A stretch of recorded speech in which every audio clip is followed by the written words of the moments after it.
The disappearance of Etan Patz took place in 1979. This case is considered the most mysterious in the history of not only New York, but the United States as a whole. Decades later, the already convicted criminal was found guilty, but after 38 years, the truth was finally established. However, even after the verdict, there are those who are certain that an innocent man was convicted. Subscribe to this channel and don't forget to click the bell to get notifications about new videos. New York, Lower Manhattan, Soho neighborhood, 1979. The Patz family lived in this upscale neighborhood. Stanley and Julie were raising 3 children, 8-year-old Shira, 2-year-old Ari, and 6-year-old Etan. This family was very attentive to the upbringing of children. For the absence of parents, always invited a nanny.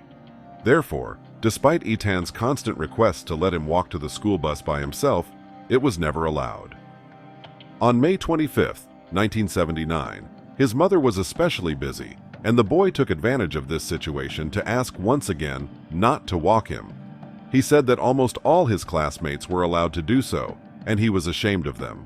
The journey was close, taking only 2 minutes, and Julia gave in.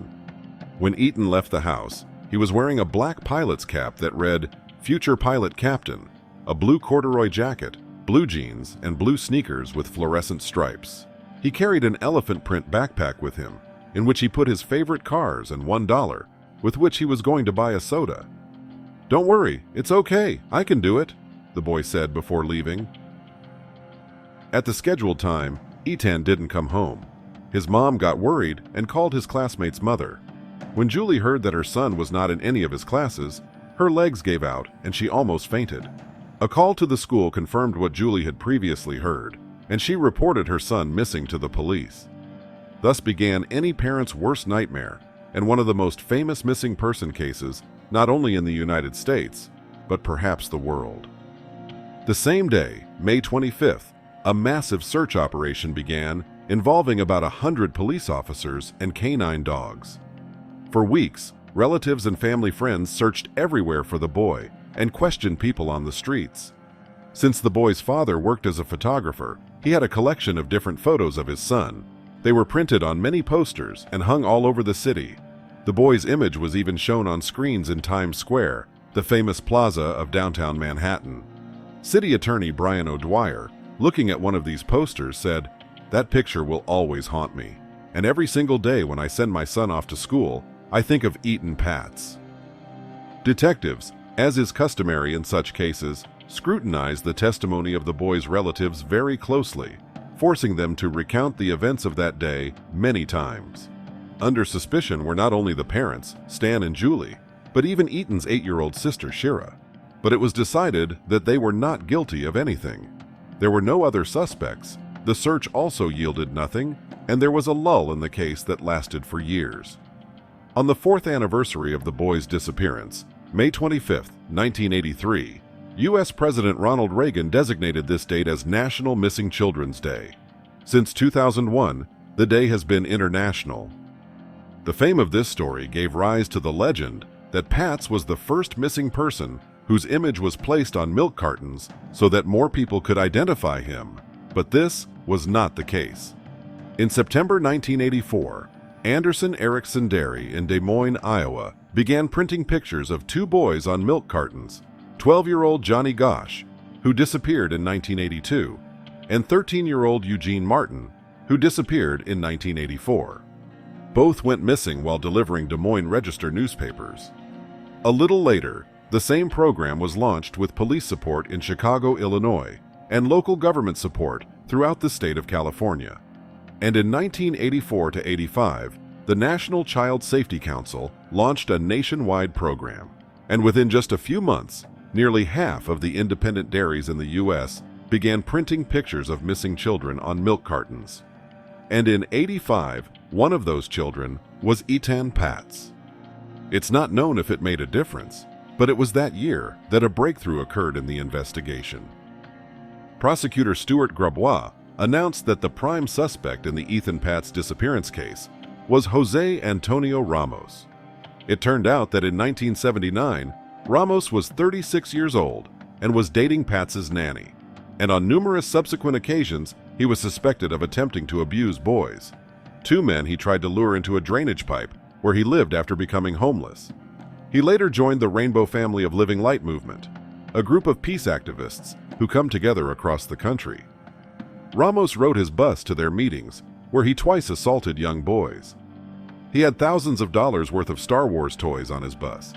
He had videotapes and all kinds of material that he used to lure victims inside. Barry Adams, a longtime member of the Rainbow Movement, recalled years later.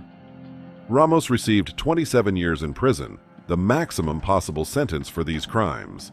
And while the investigation was underway, prosecutor Stuart Grabois questioned Jose in connection with the investigation into Patz's disappearance, and it paid off. The criminal said that on May 25, 1979, he took the boy to his apartment and, after all, put him on the subway towards downtown. Soon, Jose saw a news story about the disappearance of Etan Patz. Ramos stated that he was 90% sure it was the same boy. However, he insisted that he knew nothing about the child's fate.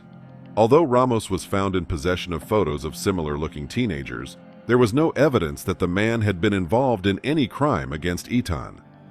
In 1991, a prison informant said Ramos knew about the Patz case and even drew him a map of the school bus route, indicating that Etan's stop was the 3rd in a row. But even that didn't change anything. For years while Ramos was incarcerated, on the anniversary of his son's disappearance, Stanley Patz sent him a copy of a poster of Etan and wrote, "What did you do to my boy?"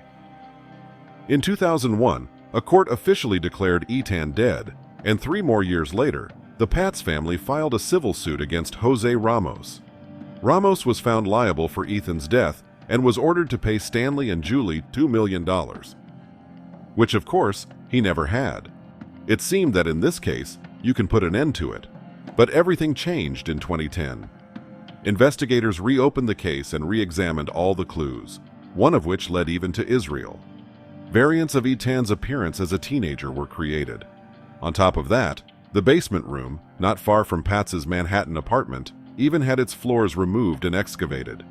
The reason was that almost immediately after the events of '79, renovations were made there, but nothing noteworthy was found.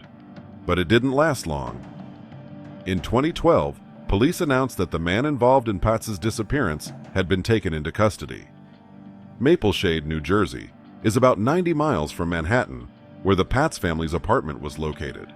It turned out that a local resident, Pedro Hernandez, 51 at the time, admitted to killing Etan.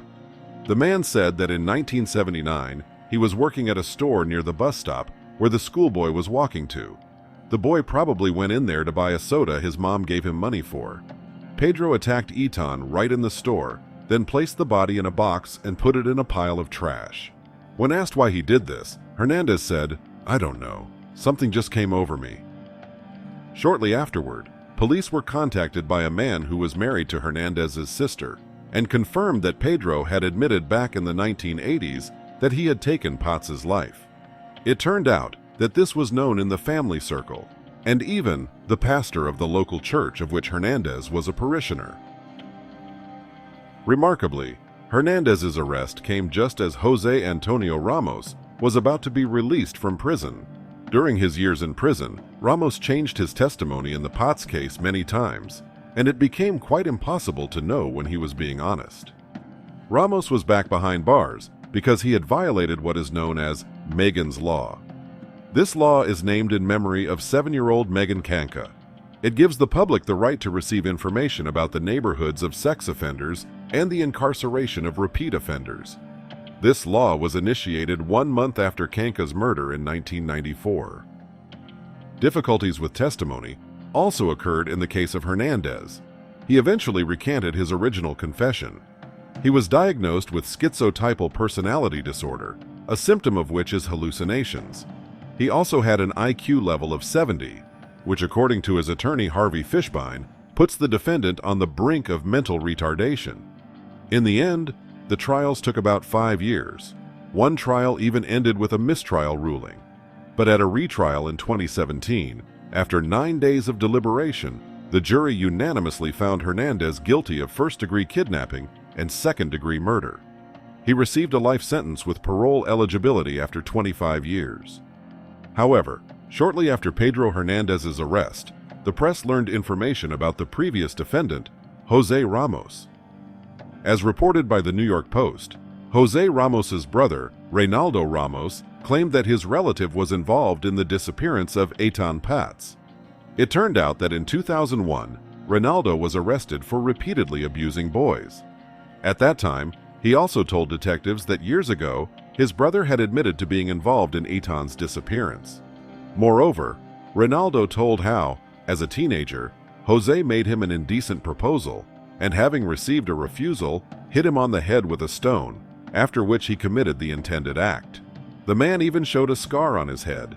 It was not possible to confirm the statements of the perpetrator. Perhaps he made it all up, hoping to mitigate the punishment for the crimes committed, but it did not help him. He was sentenced to 17 years.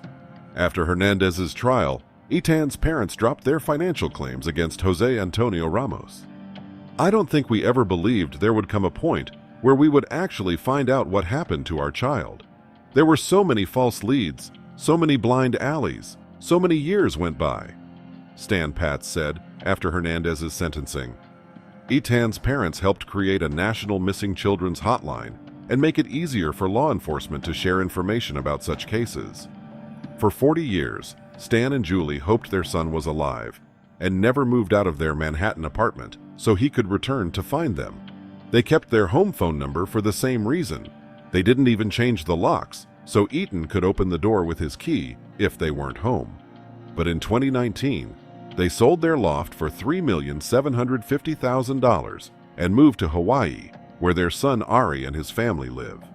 They're moving to a beautiful place to spend the rest of their time with their child and grandchildren, a neighbor of the Patz family told reporters. Or is there an innocent man in prison and the offender escaped punishment?